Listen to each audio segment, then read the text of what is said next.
Assalamualaikum Ustaz. Ini Waalaikumsalam. biasalah lanjutannya kalau misalnya udah ngomongin keluarga, gimana caranya nambah keluarga Ustaz? Tentang poligami lagi nih Ustaz. Masya Allah. Nah, yang mau nambah siapa nih? Pertanyaannya Ustaz, Assalamualaikum. Semoga dalam lindungan Allah Azza wa Jalla selalu. Saya seorang wanita yang sudah bersuami dan memiliki sepasang anak. Dalam Islam, apabila suami hendak berpoligami, maka tidak perlu izin istri.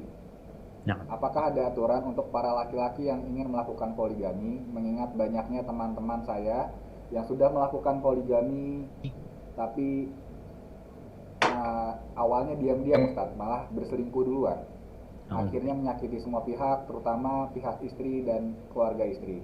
Lalu apa ya yang harus dilakukan wanita apabila suami berpoligami dengan cara seperti yang diceritakan di atas Ustaz?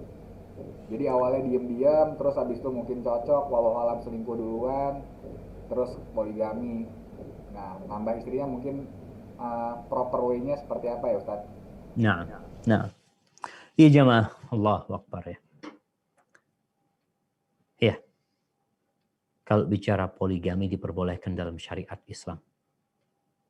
Dan di dalamnya ada unsur penghormatan buat wanita. Tetap. Bukan membalimi wanita. Sehingga Allah mengatakan fa in khiftum alla ta'dilu fawahidah. Kalau engkau takut tidak bisa berbuat adil, cukup satu. Cukup satu. Itu tatkala tidak mampu berlaku adil. Tapi ketika seorang laki-laki ingin poligami, yang jelas poligami itu memilih istri kedua. Bagaimana cara memilih istri kedua, ketiga, keempat? Sama kriterianya. Yang agamanya yang baik. Tadi diceritakan kadang-kala nih awalnya dosa.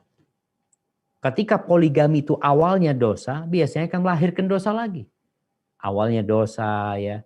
Tadi mungkin selingkuh ini itu. Terus karena takut tambah banyak dosanya, akhirnya nikah.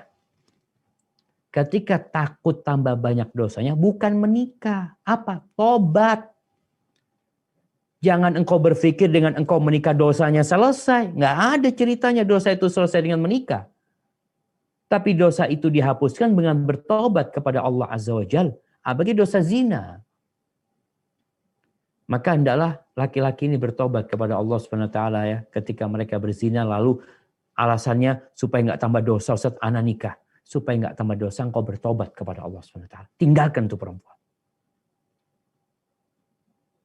Itu kalau ingin diridhoin sama Allah Subhanahu wa taala. Kalau ingin menikah, boleh menikah, tapi dengan yang baik-baik dan kau harus jadi orang baik pula. Ada kawan yang cerita ya, nikah dia punya istri dua, akhirnya istrinya habis semua dua-duanya. Nggak punya istri sama sekali. Mungkin karena awal memulainya dengan cara yang tidak baik. Terus bagaimana sikap seorang wanita kalau itu terjadi? Jadi suami ini mau nikah diam-diam, tapi nikah gitu loh. Benar-benar dia menikah, memilih wanita yang soleha, yang baik. Tujuan menikah dia juga jelas. Untuk menjaga kehormatan diri, untuk memperbanyak umat Nabi SAW. Maka insya Allah Allah akan ridhoin dan Allah akan berkahin. Tinggal bagaimana sikap seorang istri, ya kalau sudah terjadi, terimalah takdir Allah SWT. Walaupun tadi katakan pahit ya. Sakit hati keluarga, bismillah. Kalau suami masih bisa lebih baik lagi, kemudian suami juga berlaku adil, suami juga sudah bertobat kepada Allah Azza wa Jalla, ana rasa anti perlu pertahankan rumah tangga anti, dan ya bajingan pun dapat berubah jadi orang taat dan patuh kepada Allah. Semoga suamimu jadi orang baik nantinya. Hada wallahu a'lam bissawab. Assalamualaikum warahmatullahi wabarakatuh. Alhamdulillah, hamdan katsiran tayyiban mubarakan fi kama yuhibbu rabbuna wa yarda. Wassalatu wassalamu ala Rasulillah wa ala alihi wa sahbihi wa mawalah. Asyhadu an la ilaha illallah wahdahu la syarika lah wa asyhadu anna Muhammadan abduhu wa rasuluh.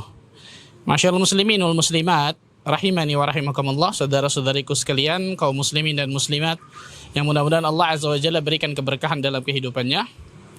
Di belakang kita lihat bersama bangunan yang alhamdulillah, bangunan tahfidz Al-Quranul Karim, tahfidz Imam Nawawi yang berdiri di Jakarta Timur ini alhamdulillah sudah melakukan pengecoran di lantai 2 dan masih banyak membutuhkan bantuan dan juga doa dari antum semua Maka kami berharap agar antum semua Allah gerakkan hatinya untuk bisa menginfakkan kelebihan dari harta antum yang Allah Azza wa Jalla titipkan kepada diri antum. Rasul sallallahu alaihi wasallam bersabda, "Man bana masjidan banallahu lahu baitan fil jannah."